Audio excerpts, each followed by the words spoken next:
Hi, my name is Sophie and I read fanfiction. Welcome to another episode of Let's Read Bad Fanfiction.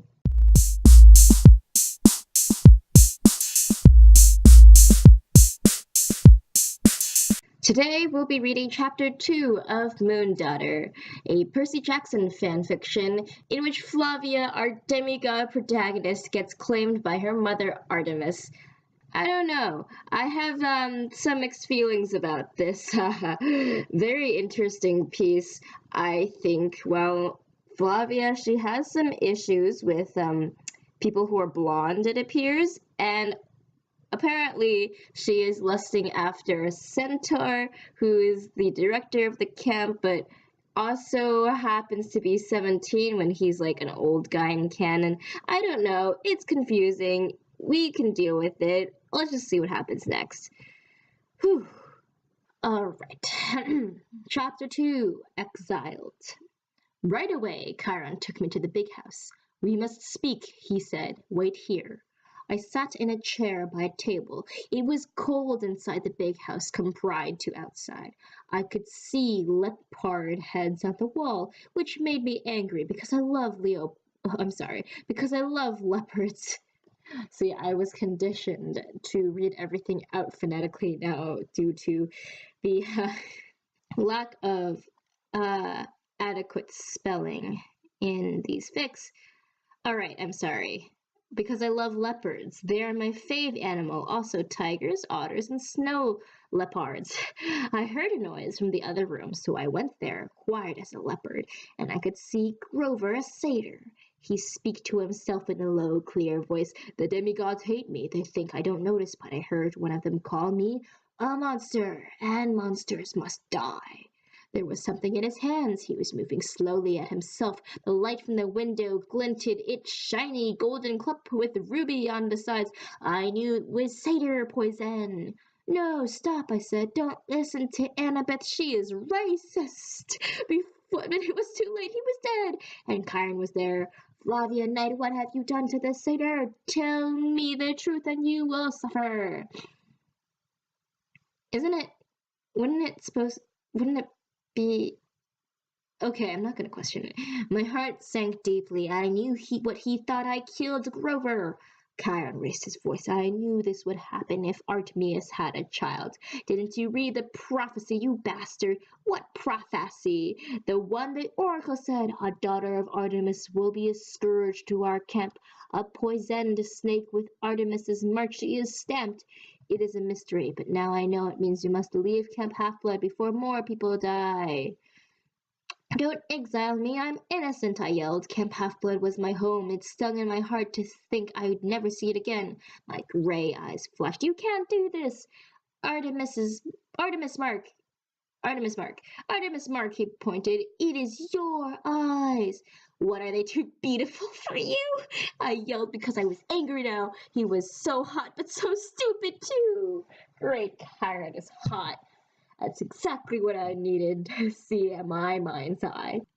I will seek out Artemis and the hunters. Your camp is racist anyway. I staked from the room with my bow and arrow to pack. The other demigods sneered as I trudged back to cabin 11. Annabeth, who got transferred to the goddess love cabin now, I know her name is Aphrodite, but there's no way in hell I'm spelling that. Let them all chase me anyway. Only Ivy stood for me.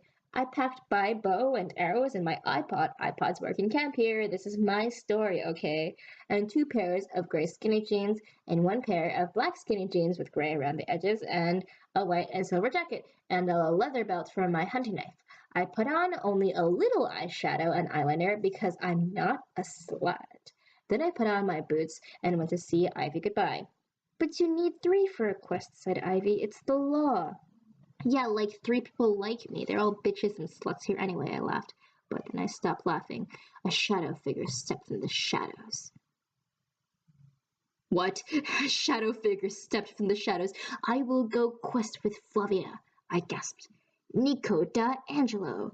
Nico was 17 and pale as the dead. He had black hair down to his shoulders and abs like chiseled smoke. I could see them because his jacket was ripped in front from a monster claws. He was wearing black skinny jeans and a necklace with silver skull skeleton, my color. But I was sad because he remembered me of Luke. WTF, Nico? This is my quest. I took out my hunting dagger, Agamemnon, and pointed at him. Nico laughed and said, I know something about Percy Jackson and you don't. I hate Percy. He sucks because he killed Luke. I girded my teeth. Yeah, well, I saw him kissing your little green friend. My heart stopped in my mouth. Oh, gee, he is cheating on Annabeth, and she deserves it. But then I remembered Ivy was cheating with my Emily. Tears sprung from my eyes, making my eyeshadow all streak on my face. Ivy, you whore, you betrayed me. It's not like that, Ivy began to cry. Anyway, he said he hated Annabeth. Also, he said he wished he didn't kill Luke, but he had no choice. I have no choice ever! I growled like a leopard of Artemis as I drew Agamemnon. You don't know the meaning of loyalty. Say hi to Hades for me, bitch. I threw the knife, embedding it in her tree. With a noisy scream, Ivy shriveled away to green dust blown away on the wind. She was a false friend. My heart broke, and I knew that day as I solaned the chlorophyll from my blade, I was born to be a killer. I could see the impressment in Nico's soulful eyes. You handled that well, Flavia, but we need another for the quest. Shut up, Stuttle. Shut up, Stuttle. Shut up, Stuttle. I yelled in Greek because the trees were rustling, and I could see green light flashing by them. I got Agamemnon ready for to attack. Nico got out his Stygian iron sword, which glowed darkly, and he got ready too, standing with his back facing my back, so the enemy couldn't attack us in the back. I thought, what if it was a monster coming, maybe one I fought with when I was with Luke, but remembering that I killed Ivy, I steeled my teeth. A daughter of Artemis couldn't a daughter of Artemis couldn't shrink from the kill. It was a huntress, and I knew what that meant. The bushes parted, and a shape stood there with the glow from Nico's sword shining on his face, so we could see him.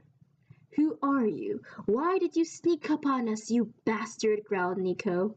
The guy who came growled at Nico, and I could see under his dark eyebrows he had mysterious eyes that I knew were of magic. Stop, I said, Nico. He is a son of Hecate.